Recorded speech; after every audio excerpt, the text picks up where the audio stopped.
Good evening and welcome to my name is Ashley Woods. We are calling the meeting to order at 6:03. A little lost. We start with public comment and I see that Michael Frank would like to make a comment. You can sit at this desk and turn that mic on. Yeah, fancier stuff than I used to be at this board. But I'm Michael Frank Waterbury.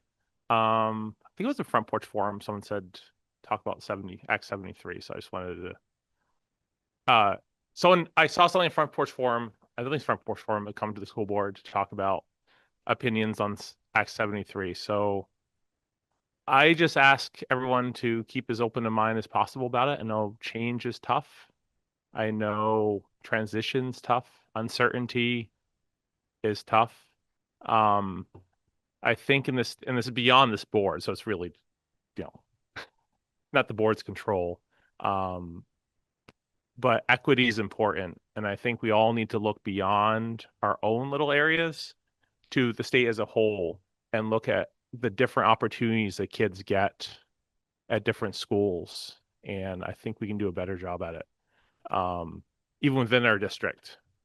Um, there's big differences. It's changed over time, but there's big differences from school to school about what access kids have to opportunities. You go to other districts, um, there's not busing, or there is busing for kids, or there are more language opportunities or fewer language opportunities. So really didn't have anything else really to say other than 7-3 is going to be tough. Um, but I hope people go through it and you know, we've done transitions before. I think it was Duxbury, where we're at now. I think had 8 school districts at one point. So, and here this board used to have Washington West and all the different boards, and now we have one unified board, which I think is a good thing. So, yeah, that's it. Yeah. Thank you very much. Is anyone virtual want to make a comment? I see a few people in there. Beth, would you like to? That's okay. Come on up.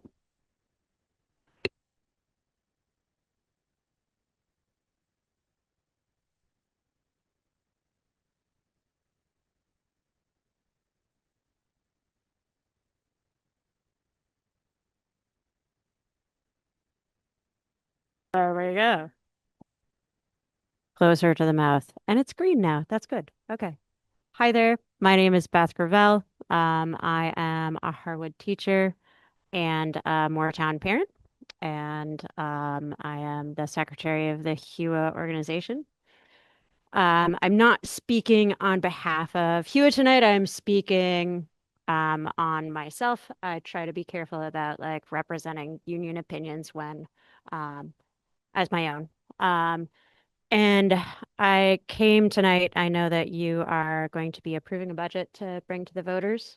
Um, and I came tonight to urge you to pass this budget and to do as much as you can to get it passed, to get it out there, and also to show the community that you know that this system is broken and to hit back against the narrative that we are getting at the state um, that is scapegoating teachers, that is scapegoating our schools, and that is telling us that we are the problem when we are just doing the jobs that we have been asked to do. Thank you.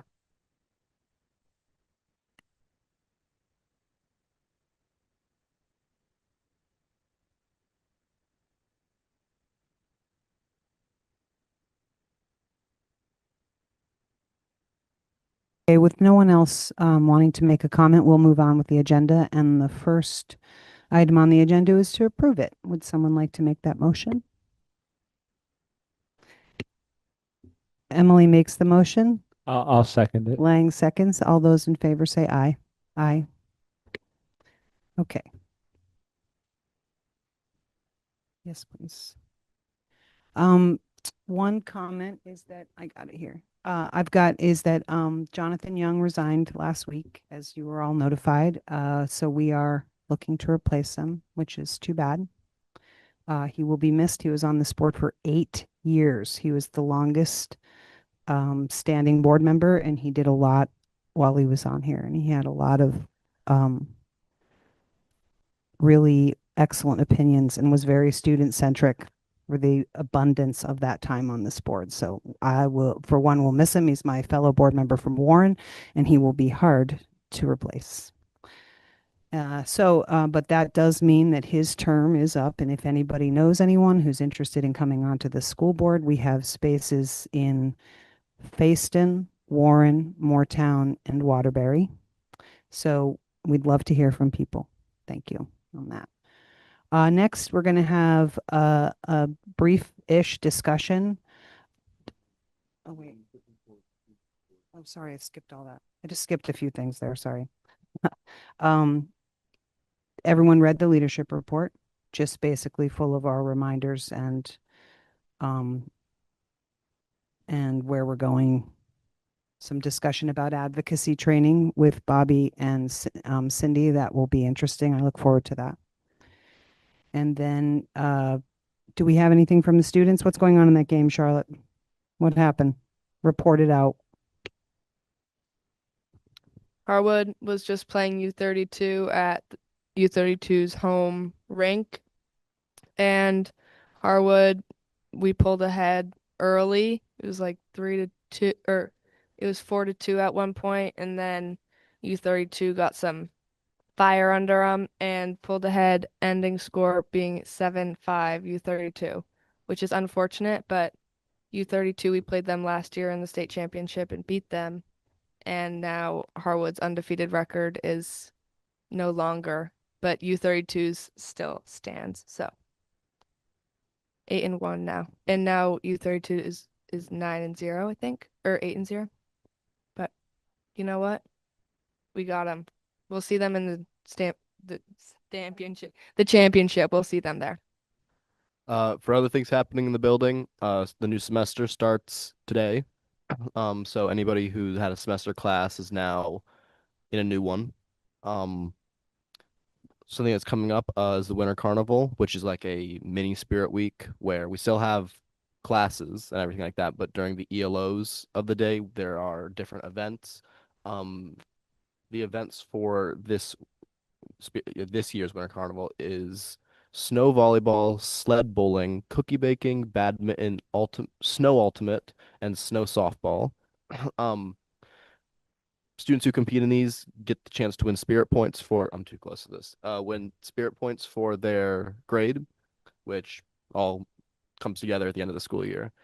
This year, we are also including themes for the Winter Carnival Week. So during Spirit Week, every grade decides a theme that they dress up as, and then the entire school also dresses up as that theme to get spirit points. They also base everything else they do off in Spirit Week off of that. Since Winter Carnival isn't Spirit Week, it's not as big as that. The Student Gov chose the themes for this, but if you dress up in any of these themes, you will get spirit points for your grade. Monday is going to be white out, winter, all that kind of fun stuff.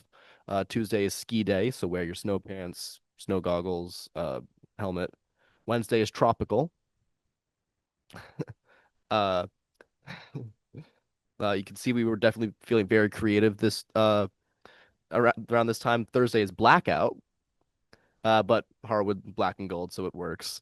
And then Friday is PJ day. So if there are any students watching this or anybody here who has students at home in Harwood, make sure to wear these themes when the day comes. We'll put this in the morning announcements. It'll be sent out in the document that you guys get every day. Hopefully you see it. Hopefully TAs will also get these, so they'll be able to share it. Trying to think of other things happening in the building. There's an assembly tomorrow. It will happen during TA. Not sure what's going to happen in it. But we'll see what happens tomorrow. Yeah, it's just a very mellow start to the new semester. Midterms are done, thankfully. The grade has gone down, but Well, I would be extremely surprised if there were any students watching this meeting. I don't know. Just maybe it's just me, but if they are and you find out about them, recruit them to replace yourselves on the school board next year. Thank you very much. Dr. Mike didn't have a written report. Does anyone have any questions for Dr. Mike? No. And do you want to give us an update, Steve? Or are we good? We're still in a hold because we're waiting to do this budget thing. Okay. All right, then that means we really are over to Lisa and Mike. Whenever you're ready, Lisa.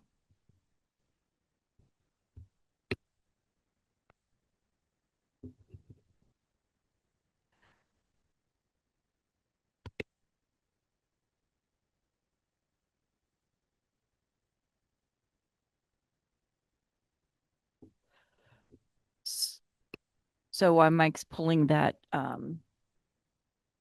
presentation up, it's identical to the presentation I did at the last board meeting. I just added a few additional slides and one slight update, and I will go over that with the email that I sent out to the board yesterday. So I see most of you are in it, but so one thing that I've added, what we're going to be reviewing obviously is what's required of schools to fund. I'm going to talk a little bit about Act 127, budget costs, cost drivers, our proposed projections for fiscal year 2027, our proposed budget reductions, and a 5-year comparison, what the homestead tax rate district tax rate would look like, what if, and then what our ballot language is going to be looking like. So as I shared last time, what are the schools required? Can you all hear me on this? Okay. What are the schools required to fund? Instructional services, special education, student support, operations, and infrastructure. That's what we are required to fund. Next slide. So what actually has changed in the last couple of years? Act 127, which was to improve equity by adjusting the school formula. If you recall, the weights changed. This actually took effect in fiscal year 24. We also, if you recall, at the same time in fiscal year 25, going into fiscal year 25, with Act 127, the excess spending threshold, which was on hiatus for many years, that was put back into place. Also, it was the end of COVID and ESSER and ARP ESSER funding. Those funds that came in that supported a lot of our interventionists, all that funding went away. High inflation during that time, if you recall, it was approximately about 8%, was very high during that time. Modeling of financial impacts in 2019, and also the shifted funding costs, things that were shifted to the school districts. All was part of this change that is impacting school districts right now. And if you recall, we also had 2 failed budgets that fiscal year. Next slide. So, okay. So yesterday, Lisa and I presented, we had a faculty professional development day. There was a professional development session on hazing, harassment, and bullying. And then we did an update on the budget. And Lisa and I did a tag team, and I was trying to think of a way to present information in a very concise way, because not all of our teachers, like Beth in the audience, come to our meetings and follow. And it's very complex.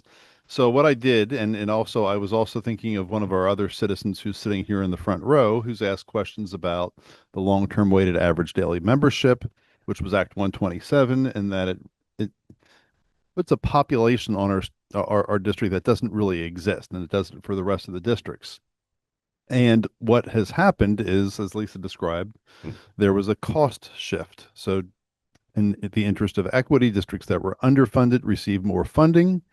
Those who historically have been highly funded received, essentially for our taxpayers, those of us who are taxpayers, tax penalties. More money went to the state and did not come back to us.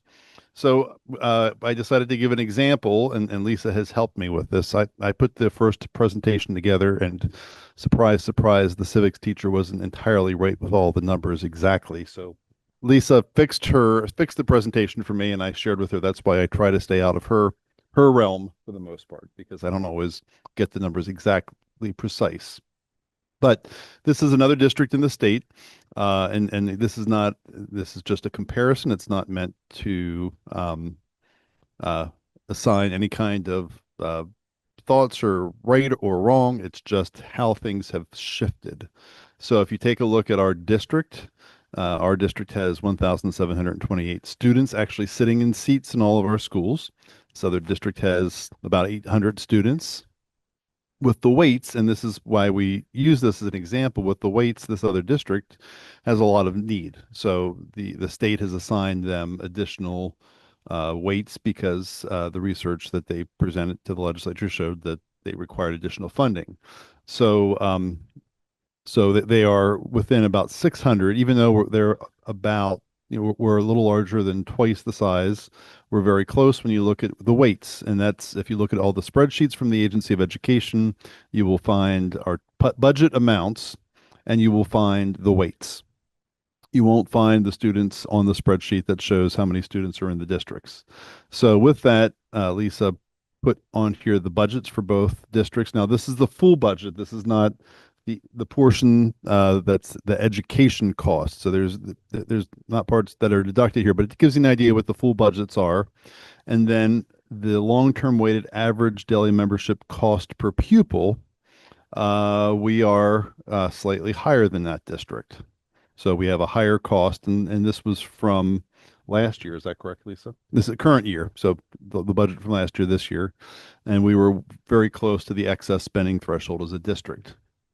Because of the calculation that you take the cost per pupil and divide it into the yield, the projected yield, that's how you get the district tax rate. So because of our cost and because of the yield, we have a higher district tax rate. There's all kinds of other complexities, as all of you know, but that's the essentials of it. So one of the questions that I've said to the staff is we feel the last 2 years we've really been squeezed because of the changes made. So if you look at it with the weights, this is the number I just showed. This is the cost with weights, cost per pupil. So this is the long-term weighted average daily membership. If you take a look at it without weights, just by students, you will see that there is, because the other district has a lot greater student need associated with the weights. If you just look at on the basis of the students, you can see the difference in cost per pupil, and you can see how the legislature has made a policy decision to make sure that certain districts have higher funding than other districts do. Again, the same if you owned a $350,000 house at $1.70 per 100 students and $1.25 per 100 students, it also there's a higher burden that goes to the residents of our district because we are perceived to have greater wealth. So that's just the real basics. Again, those numbers for our towns we did not layer over the common level of appraisal with our town or the other town. It's just to give you an understanding of what happened 2 years ago, and this is what we shared with the staff, so they understood why we are being asked to reduce to a greater degree to keep under that excess spending threshold. And this is just from 2 years ago. This is a map that was done by Vermont Digger, and if you go onto their site, if you look up Act 127 Vermont Digger, you'll find this. It's actually a clickable map that you can click on the districts, and it shows you the numbers, the districts who've lost who've lost weights, who lost relative financing per students, and the ones who've gained. So you'll see the ones that are tan, brownish color are districts that have lost weights. This is Harwood, so we're in that brown category.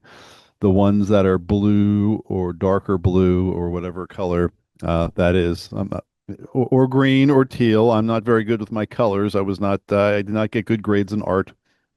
They are the ones that have picked up weight, and the ones that are a little more neutral color are the ones that stayed about the same. But you can see that this is how funding 2 years ago shifted in our state and why we are feeling greater pressure for our district. What I found is interesting of certain places. This is Chittenden County. The larger blue piece here is large blue piece is Burlington. The darker blue is Winooski. Down in the towards a little south of Central. This is Rutland City and Rutland Town. So again, you can see areas of either more urban areas or areas like the Northeast Kingdom have picked up considerable weights because they were underfunded. And the challenge I shared with staff is that we agree that equitable funding is important, but what the legislature did is they took the same pie and shifted it in a year.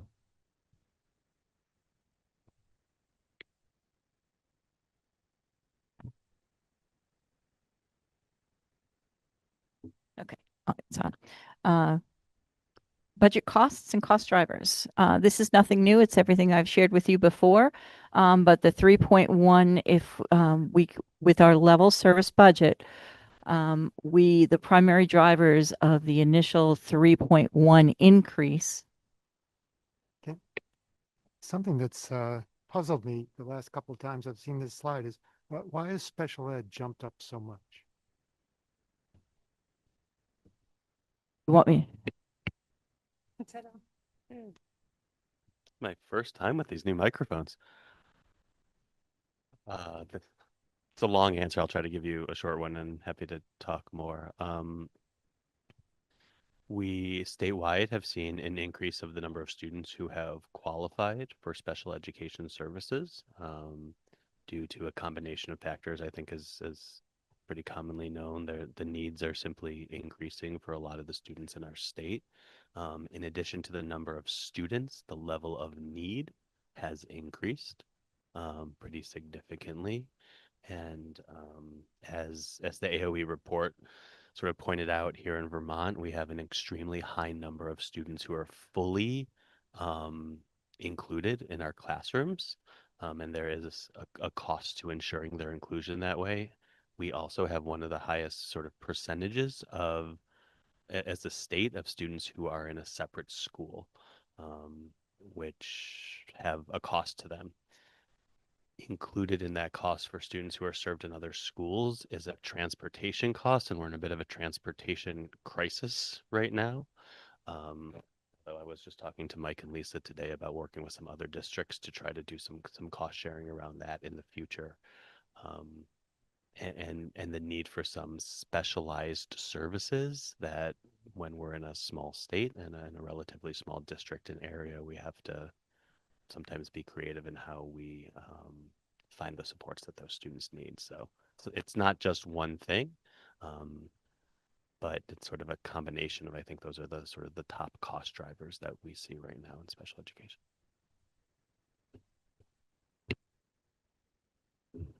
No, we can go to the next one. So there was a $3.1 million increase, and those were the largest cost drivers that added to that.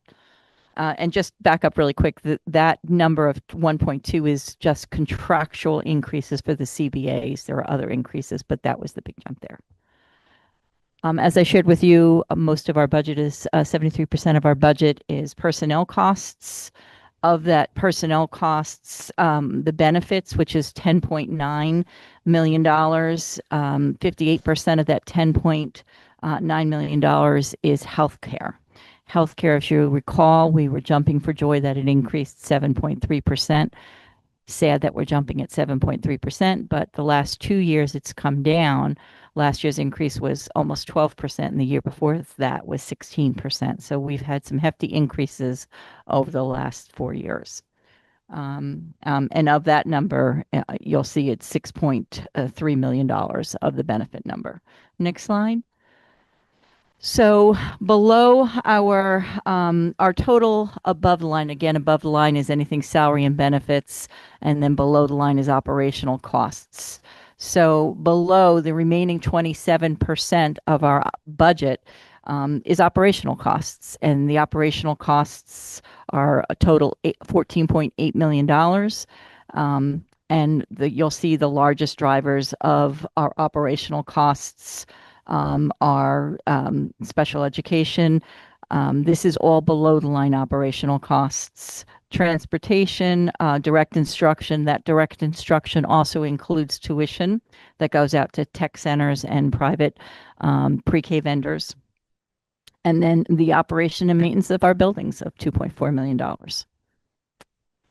And Lisa, in response to a question last time, pointed out that these are the high level categories. They're driven by the chart of accounts from the Agency of Education. So the $750 stipend that board members receive does not add up to $264,000. But that covers other areas that are financed under the board's code, which includes insurance and other high level costs that fall under that overall category. Just a quick question. So direct instruction, does that also like special ed, does that include the sorry, is it doubling down? Like, is transportation showing special ed transportation, or is all the transportation for special ed in the special ed section, as well as like other schools? So direct instruction has nothing to do with special ed, and transportation has nothing to do with special ed. That 5 million is all encompassing. Okay. Correct. Anything that's tagged special ed, we have it as special code based on the chart of accounts. And so we can roll it up to be able to say in totality, what is special ed costing? I mean, we can break it down, and once the budget's approved, I'll be able to produce a line item budget, and I can share it any which way you'd like, if just you want to see transportation or however you'd like it to be shared. But right now, these are large buckets to be able to show you what the bottom, operational costs are. My other question was, of the 833, only like 250 is going to private pre-K, right? That's a fair number. It's not that large of a section of that 833. Okay. A lot of that goes to tech centers.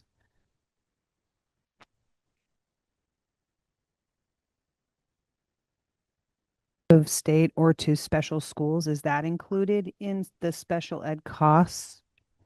Yes, if they're below operational, yes. So if Okay. it's a special ed expense, Any? any special ed expense, anything to do with special ed is tagged under the chart of accounts, uniform chart of accounts, and then it's rolled up to this, so we can be able to understand what in totality it's costing us.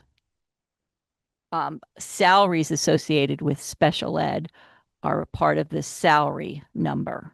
So that's why I always break it up where I have above the line expenses, and we can also break it up if you'd like to see the total number, but our total number is over 13 million. I'm just curious, what is the office of the principals? Is that like the physical office? Because I thought like principals were like in their buildings. That's just operational costs for each of the schools for the principals, whether it be supplies. Also, there's memberships for the principals that have to be, so anything that it costs to operate the principal's office is budgeted under there, because most of the operational costs in under direct instruction are all the school costs, but then that further can be broken down by subject. So I can figure out how much art costs us, how much English costs us. There's a lot more detail. And when I give the detail, right now this is rolled up to a high category. I mean, there's thousands and thousands of lines just to go when you do the detail by school.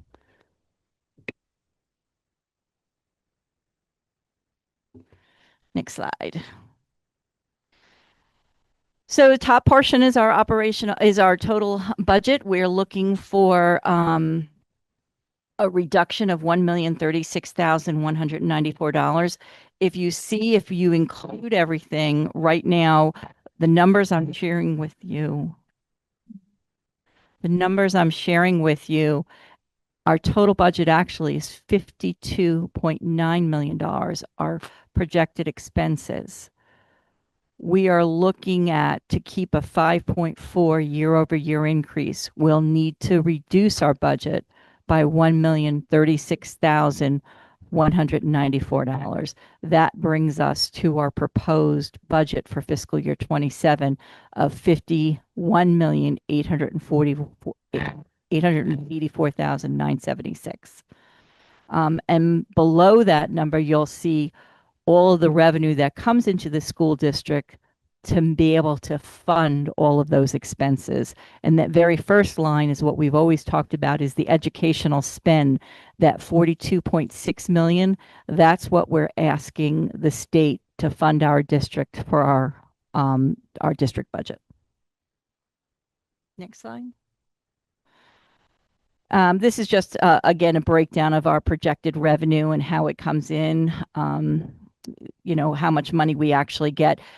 Some of these are rolled up. So under special education, we get what's called a block grant. We also get some other funding that totals that $7 million.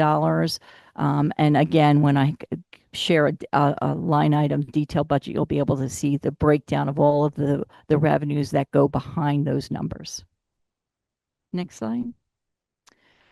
So if you recall back in December when we first got the LTW ADM snapshot, and we are up to V16, I believe, right now. If you recall, the last couple of years, it's been one year was V5, one year was V6. We actually got certified at V13. So we were able to lock down our LTW ADMs. But the initial view, we were looking at a weighted reduction of 147 students.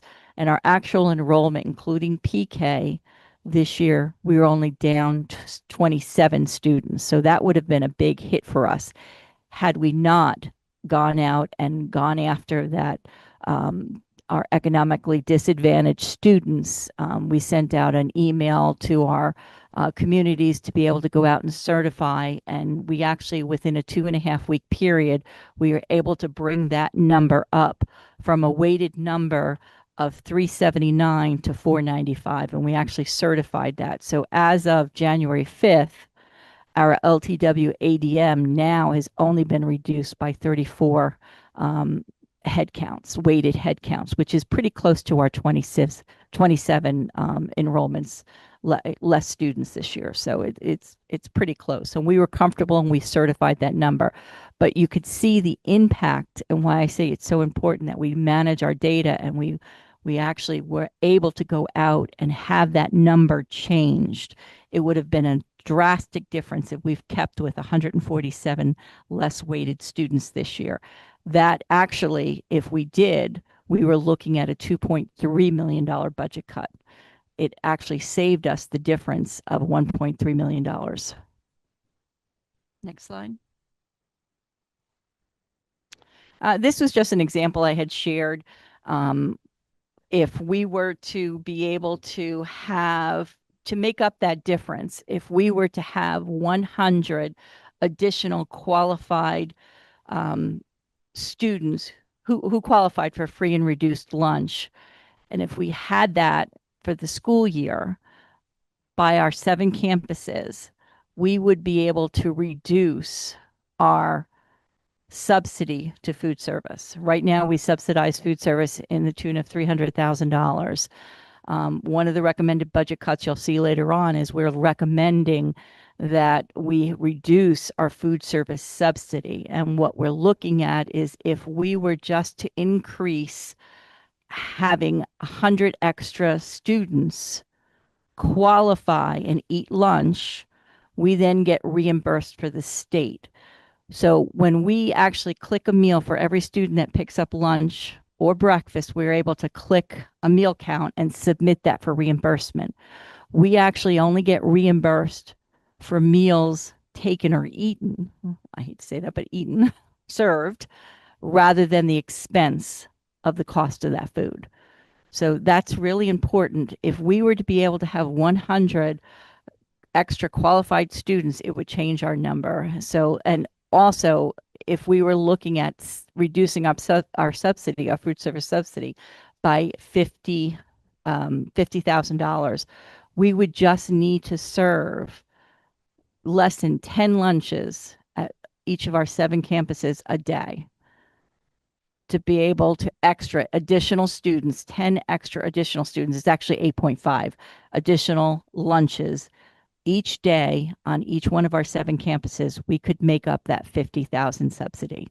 And that's what we're hoping. And just making our community aware that we're leaving money on the table when we're not serving as many lunches and breakfasts. Our lunches, we get reimbursed for each lunch, $4.69. And for breakfast, we get $2.49 for a total of $7.15. So that's why I'm just saying lunches. If we were to serve extra lunches, 8.5 to 10 lunches a day at each school for a school year, we can reduce our food service subsidy. Next slide. We I have a went back quick to question Charlotte. about that. Ben, go ahead, Ben. I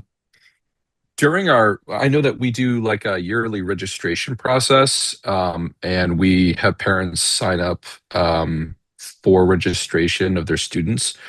I was just thinking if we could have like a mandatory page and have it be one of the front pages that we have parents sign up the form for free and reduced lunch on one of those front pages for the registration forms. I mean, they're filling out all those forms anyway. That could cover the ground that we're looking for while parents are filling out all those registration forms. And since it would be one of the front ones anyway, that way, if they don't get to filling out all of them, at least they filled out those ones, those critical ones right off the bat. If that wouldn't help, Lisa. I did some research in this, Ben, and because I sent out the income verification form, and like anything else with the state and federal government, it's complicated. So we do list the income verification form because we are not a universal provider for under the rules of the federal government, Department of Agriculture. We are not able to give to distribute the free and reduced lunch application that some people are used to. We don't qualify for that form. We have to use it's either the direct certification. So if you receive a benefit through another state or federal program, that information gets electronically transferred directly to our data person. The income verification is what is required, and the site is actually a state site. So when we do that in our registration, we have to direct them to the state site. So we don't have control. We can't lock it down. What we can do is we can include it there. I've talked to the principals. We're going to have a big push next year. We're going to send it out separately from me. Then we're going to have the principals send it out. So we have no way as a district to verify that it was completed because we don't control that actual site, and we don't do the verification. It's done by the state, and then that information is shared electronically with us. So it's a long answer to say it's a great idea, Ben, and it's a great common sense idea, and unfortunately, it won't work. So I just want to go back and explain this slide a little bit. You'll notice that the actual weights, when I'm comparing with the 100 additional students, I just used a 100 number to be able to show the comparison. So 481 versus 581. On the previous slide, you'll see our actual weights for economically disadvantaged students are 495. So in this slide, I'm just using to show what 100 would be. And unfortunately, I did not get to change this slide because our cost per pupil is changing slightly, but this was the cost per pupil at the last board meeting that I was projecting. Our number is changing tonight. I didn't update this slide, and I apologize, and I will after the meeting. But just if you were using these numbers, you will see 100 additional qualified students. You'll see the reduction our district in a district tax rate. So it would go from $1.74 to $1.67. So I will update this slide with the correct information. Next slide. This is the normal spreadsheet that I work with every day, and I apologize looking at spreadsheets, but just to be able to walk you through these numbers, our educational expense total, we're looking for budget approval for our budget for fiscal year 27 would be $51,884,847. Our total revenues are $9,283,479 you take your revenue minus your expenses, and that gives you your net educational spend of $42,601,368. So that's again the educational spend we're asking the state to fund our district. We know what our confirmed long-term weighted average LTW ADM is. It's 2,625.05. That brings our number. You take that number and divide it by our educational spend, and that brings our cost per pupil to $16,228.78. When I shared this the last time, we were looking at closer to being under the excess spending threshold, closer to $400. Unfortunately, I was given some wrong information, and we cannot use the debt to reduce our cost per pupil.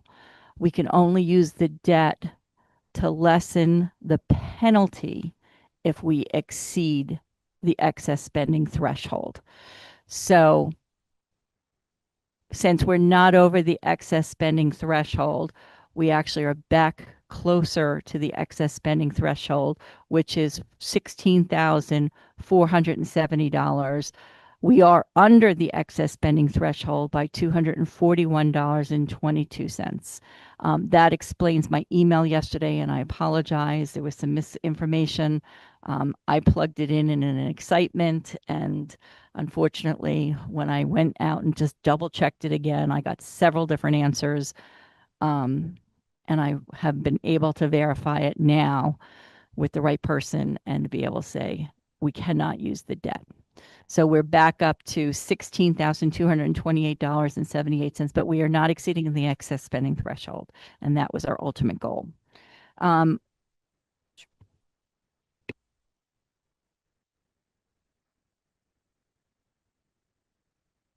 The educational spending is the total educational spend of the 42.6 million.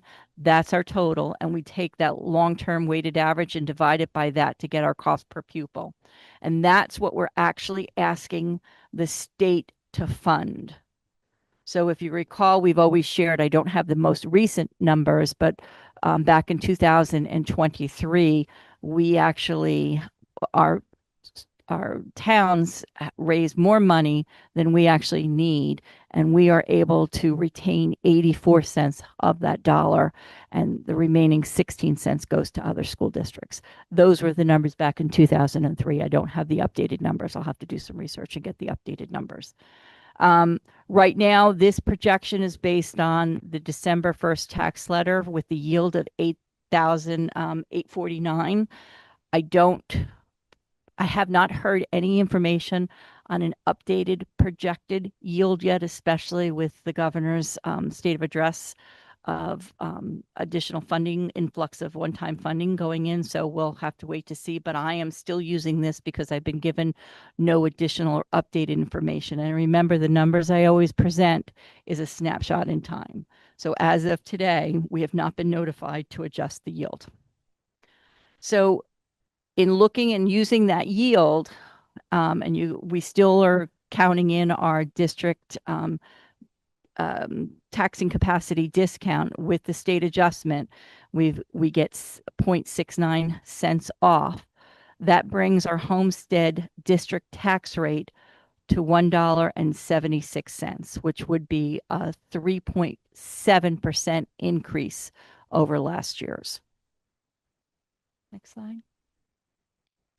So how are we going to reduce the 1,036,000 that we need to bring us down to a 5.4 year-over-year increase?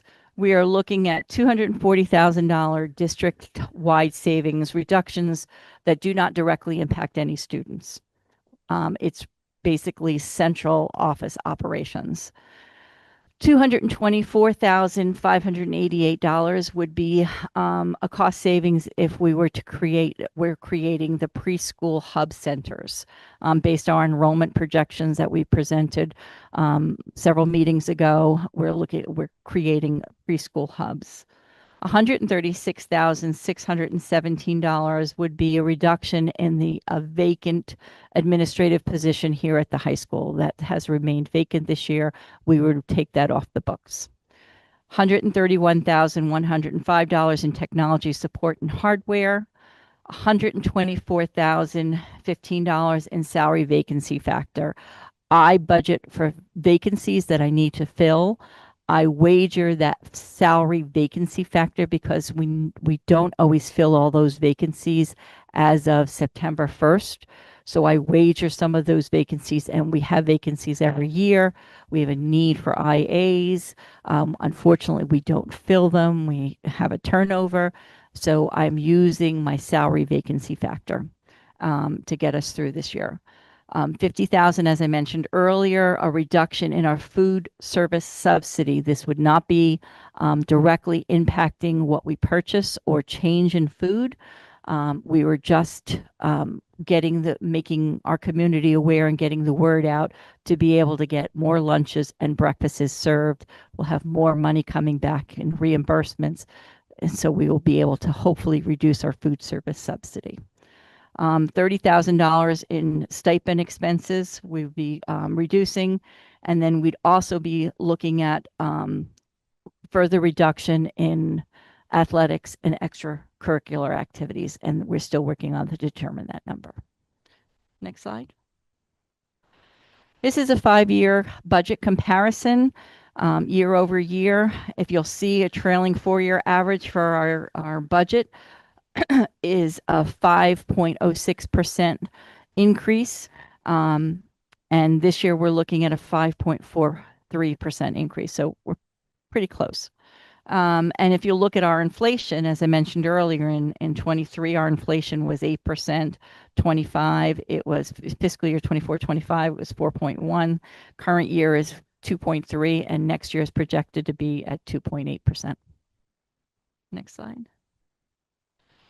So looking at our homestead district tax rate of $1.76, this is what we would be looking at, including the statewide adjustment, what we would be looking at in each of the towns. Once I have the final yield, I'll be able to project the actual rates, but I just wanted to be able to share the information that I have today. Next slide. So what happens if this budget, looking ahead in fiscal year 27, what additional reductions? Well, we would no longer be operational or efficient based on any additional reductions. So we would need to be able to look, any further cuts that we would be taking beyond what we have now would be directly impacting student programs, student experiences, and family services. Over the last 2 years, we've cut $6.5 million out of our budget. There is no fruit left on the trees. We have cut, and our contingencies are to bare minimum for our schools. My deferred maintenance in our schools is adding up.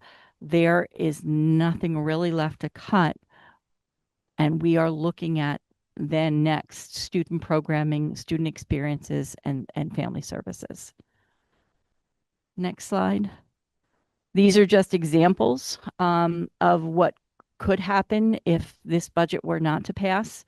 Instructional and academic opportunities, we could possibly look at $472,000 in a reduction. Instructional technology, I had mentioned this earlier during COVID, when we had the ESSER funding, we went to 1-to-1 ratios for our technology devices. We could possibly go to 2-to-1 for our K through 5, which would be approximately $100,000.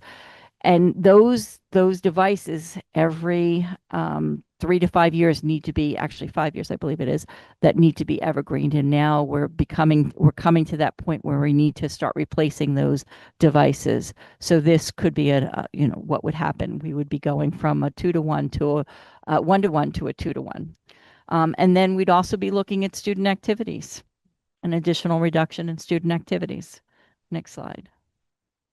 So future planning beyond 27.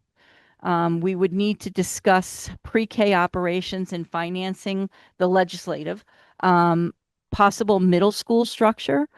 What would a middle school for us look like? Realignment of buildings and grades. And then all of this would be discussed at the Visioning and Building Use Committee. This would be Building and Use Committee work. And the next steps would be something for a long range planning, being able to build a cost containment framework of actions, impact considerations, and timelines for the Building Visioning and Committee to be able to begin and develop this. So what does our ballot language look like? Our ballot language, there's 2 articles that would need to be on the ballot to be voted on. The one article would be what our actual fiscal year 27 projected budget would be, which would again 51,884,847, and what our cost per pupil would be $16,228.78. And we also need to include then what our percentage increase over the previous year for our cost per pupil. The second article on our ballot, and you'll see it when we view the warning, will be the $500,000 that we're looking to carry forward in our maintenance reserve. Takeaways, these are important numbers. Again, what our budget is, it's a 5.4% year-over-year increase. Our educational spend, what we're asking the state to fund our school district, is up 3.7%. Our LTW ADM is slightly down of 1.3%. Our cost per pupil is up 4.8%. Our homestead tax rate is up 3.7%. Questions?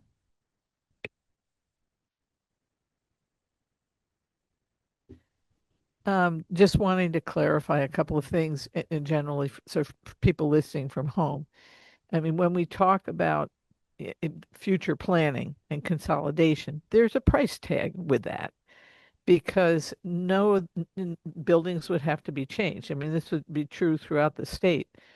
So, and currently, our state does not reimburse us for those changes, and it counts as part of your per pupil expenditure. If that were to change in the legislature, that would be a help.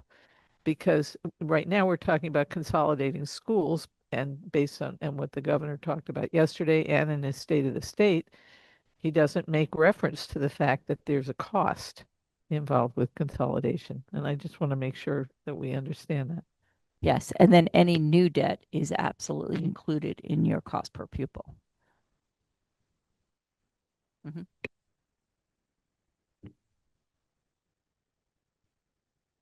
I'm looking back at slide 23 on the tax rates for the different towns. And I just have a question. If the governor does another one-time transfer of money from the general fund to the ed fund, is it possible to tell how it affects the figures on that slide? Once I have that information, I'll be able to share it. Right now, this is what, as of today, without that money put into the budget, but I'll be able to figure that out once we have the yield and what our district tax rate is. This is based on what the yield is currently. With that extra 95 million that's coming in, it will absolutely change the yield. And I mean, this is the slide where you'll see the change, not on the other slides of percent of budget increase and so on. You'll see it at our district tax rate. It'll come down to what our actual district tax rate is. So if that yield, the lower the yield, so the higher the yield, the lower the tax rate.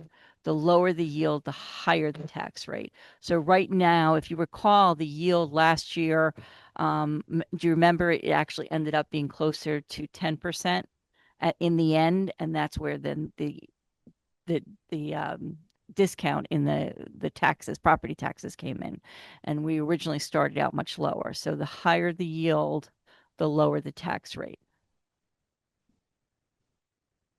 Correct. Moortown did because they had the reappraisal.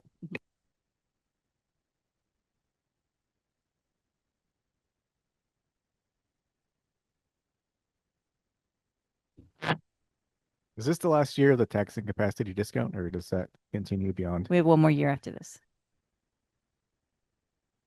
28.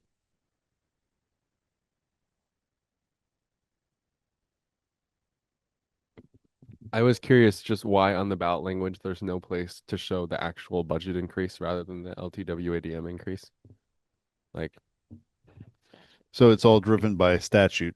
So the statute says exactly what has to be on the ballot question. So Lisa's not allowed to, the board's not allowed to deviate from, yeah.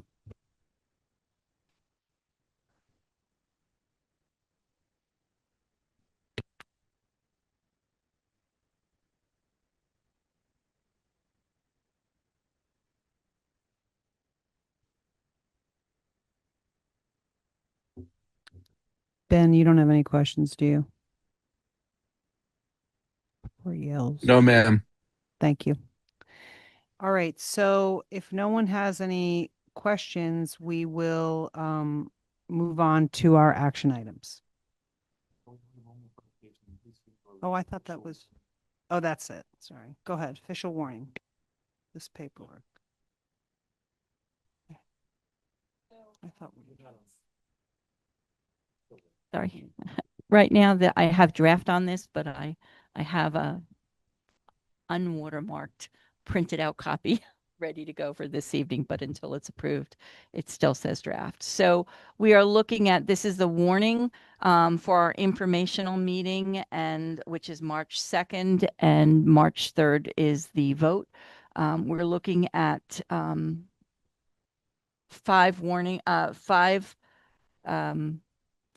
four articles to be voted on the floor during our informational meeting, and that would be to reelect our officers, which is Article 1. That's our town clerk, our treasurer, our district treasurer, and then also our moderator. Article 2 would be for to rehire our public accountant, which is RHR Smith, to be able to go out and have an audit service done every year. Article 3 is for our TAN, our tax anticipation note, to be able to go out and borrow money. That process is done in June of every year for July 1st of the next year.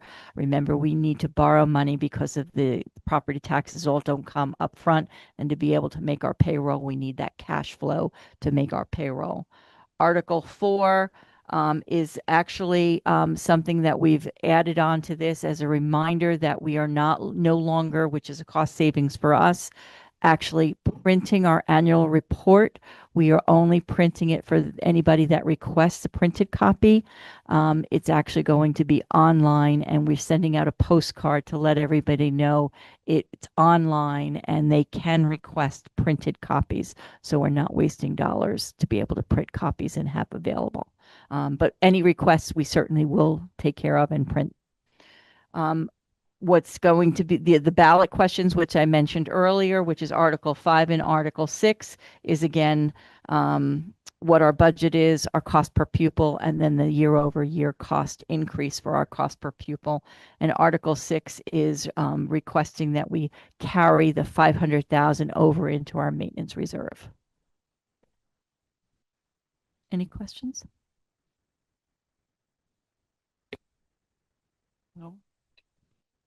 And the one point when Lisa sent this off to our attorney, he responded to us and shared one point that I forgot about. But there is for the informational meeting a Zoom link, and you are able to attend via Zoom for the informational meeting portion. But he wanted to make sure that we all fully understood the way the statute's written. You may only participate and vote on the articles if you are in physical attendance. So if you want to vote on Article 1 through 6, you have to be here, but you can certainly watch and ask questions on Zoom. That's Article 1 through 4. 1 through 4. Sorry, 1, 4, 5, and 6. Right. That's on the ballot. I just wanted to say I'm glad this is a draft because draft is spelled DARFT. I rushed to put draft back on there before I'll change that. Thank you. I was multitasking. So I can't vote on the DARFT? Goofball.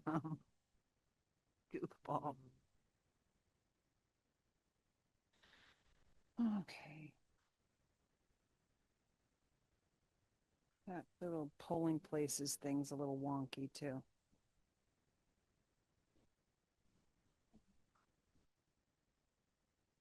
There you go, Cashel. Changed. Thank you for pointing that out. Yeah.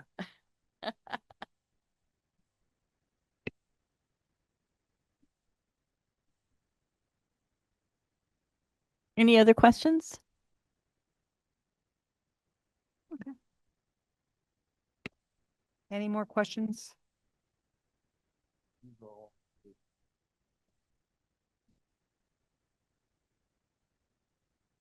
Oh, good. She can just do. She can just leave.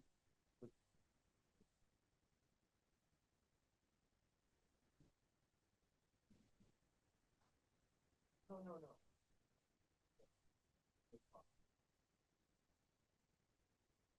All right. Have we reviewed everything? We're good to go. Yep. Okay. That is the review of the warning. Yep. Go ahead. So we're going to do the first one is the annual meeting.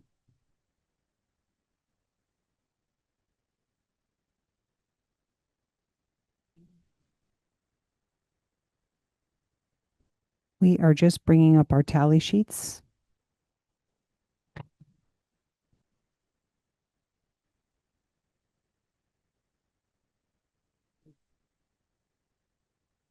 Yes, that's the one. Yep. She could be on YouTube. Oh. So I bet she is. Okay. Okay, that looks right. the first one, notice of availability of annual. Okay.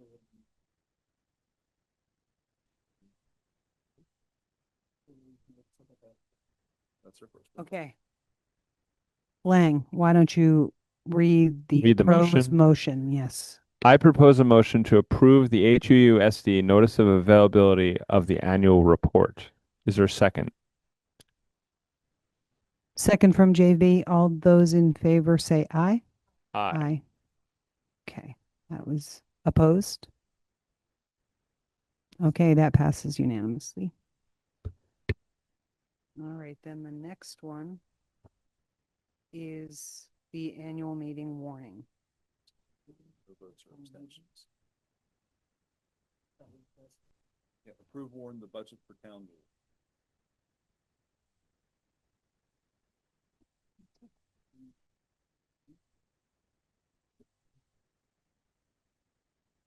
I'd like to create a motion to approve/warn the budget for town meeting. Do we? Second. Second. Second from JB. All those in favor say aye. Aye. Anyone saying no? No, that will pass unanimously.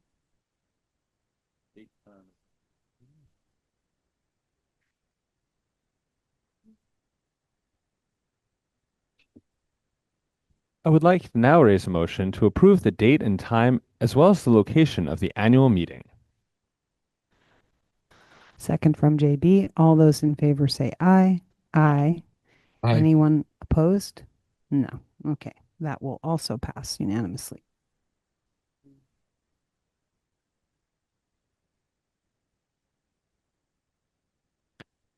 Yeah, that's approved.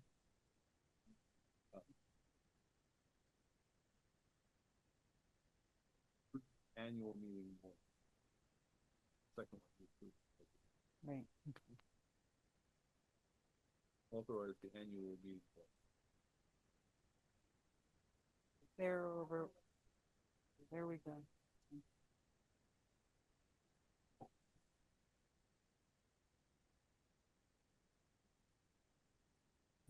And then once it's approved, I'll take draft off. Or draft. Exactly. Mhm. Verbal that. And what are we approving? B. That's okay. Asking for a motion to approve the annual meeting.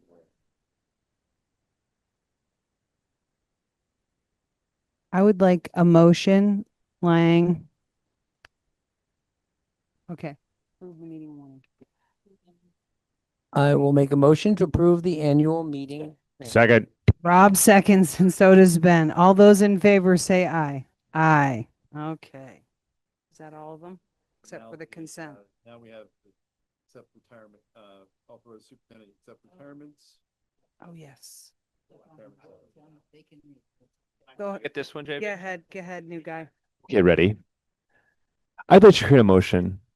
So God. I gotta finish first. I'll use my pilot voice if you're not careful.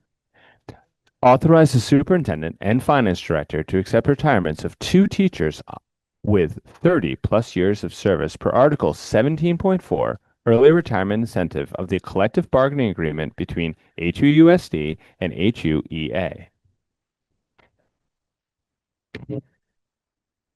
All those in favor say aye.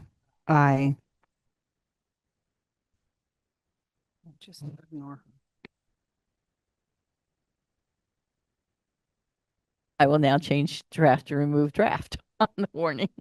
Draft.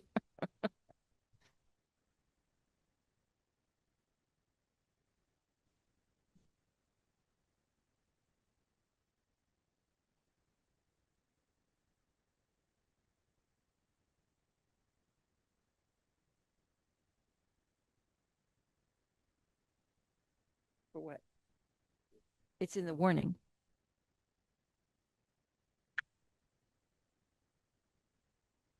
Oh, sure. We can put them in. Okay, we're going to back up just a second. Hang in there. We need to add the amount Do you of the want me to budget. plug it in? I can't change the agenda now. 53, 51. Yeah. Warning itself. We've never put the number. We've always put it in the warning.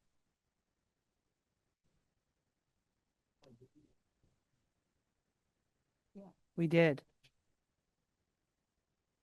Yes, so I can remove draft. Let's go back to the number for the budget. Mhm. Back to the second bullet item, approve one, but the budget of blank. Mhm. You want me to put it at town meeting 4? Put that in the motion. Yeah, so 51 million. Okay. We've never put the number in before, but that's fine.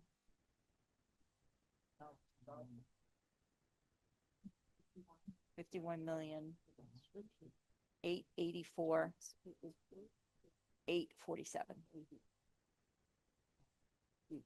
Are you ready? And you want me to put it on the agenda, Mike, right?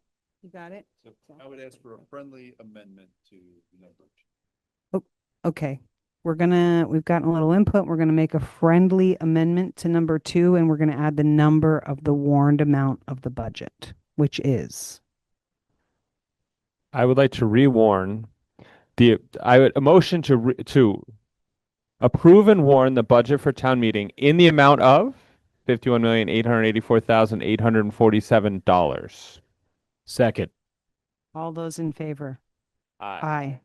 Okay. Thank you for that input.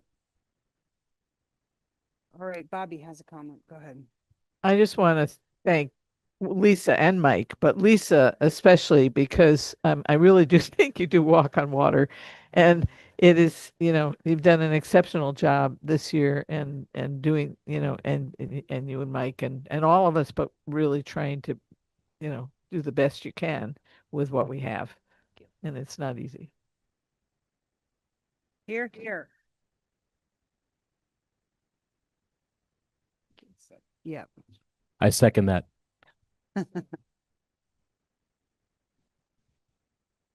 Okay. Our last piece of business tonight is to approve the consent agenda. The consent agenda includes the minutes from 114. If I could open, sorry, from 114. And then to approve the warrants in the amount of, gosh, it's so tiny, 662. Approve the warrant for 114 in the amount of $662,340.38. Do I have a motion? I Okay, can read it to you. I'd like to create a motion to approve the minutes from January 14th, 2026. Can someone change it to 26 up there? Yeah. And also approve the board warrant for a total of $662,340.38 that I specifically looked at. Nice. Second from Bobby. All those in favor say aye. Aye. Okay. Thank you, everybody. We have arrived at a juncture in this year. So may I have that last? Motion to adjourn. Second. All those in favor say aye. Aye. He wants to stay here all night. Nice.